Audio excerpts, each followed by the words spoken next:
Welcome to Spiedel's Federal Tax Minute. I'm your host, Catherine Zidane. This week, we're covering some of the tax benefits available to military members serving in a combat zone. For a discussion of tax changes coming in 2025, attend Spiedel's one-hour webinar, Potential Tax Changes Under the New Administration, on November 22nd. Get details and register at spiedel.com under the Webinars tab. Members of the U.S. Armed Forces, veterans, and their families may qualify for special tax benefits. Benefits for military members who are serving in a combat zone include the following items. Combat pay is partially or fully tax-free. U.S. Armed Forces personnel serving outside the combat zone can exclude military pay if they are serving in direct support of military operations in the combat zone for which they receive hostile fire or imminent danger pay. A combat zone is any area the President of the United States designates by executive order as an area in which the U.S. Armed Forces are engaging or have engaged in combat.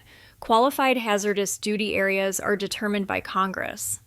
Qualifying members of the military, such as those who serve in a combat zone or in contingency operations outside the United States, can get additional time to file and pay their taxes. The deadline extensions apply not only to military members, but also to individuals serving in the combat zone in support of the U.S. Armed Forces, such as Red Cross workers. The suspension of time extends for 180 days beyond the period of service in the combat zone, plus time in missing in action status and time in continuous hospitalization outside the United States. Spouses and dependents of individuals who served in a combat zone are generally entitled to the same deadline extension. However, there are exceptions. Assistance programs for dependent care allotments contributed by the government are excludable benefits and not included in the military member's income. The Earned Income Tax Credit is worth up to $7,830 for tax year 2024. Earned income for purposes of the Earned Income Tax Credit includes compensation only if it is includable in gross income. So a service member's income may fall within the qualifying range to claim the Earned Income Tax Credit, but if the combat pay exclusion leaves the service member with no earned income, they can't claim the credit. However, service members may elect to include excluded combat pay in earned income for purposes of the credit. For low-earning members of the military, tax professionals should run two calculations to determine whether making the election will provide a refundable tax credit that is more beneficial than the income exclusion. Members of the U.S. Armed Forces on active duty may be eligible to deduct unreimbursed relocation expenses if their move was due to a military order and permanent change of station. This includes moving household goods, limited storage of household goods, and travel expenses from the old home to the new home, including limited lodging, but not meals, gas, parking fees, and tolls. Allowances paid by the government to move members of the U.S. Armed Forces for a permanent change of station are not taxable.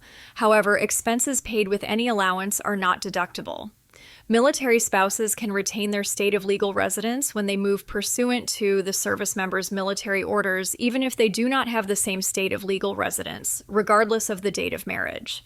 The military service member and their spouse may elect to use any of the following as their tax residence or domicile: the military member's own state of residence or domicile, the spouse's state of residence or domicile, or the state where the military taxpayer's permanent duty station is located.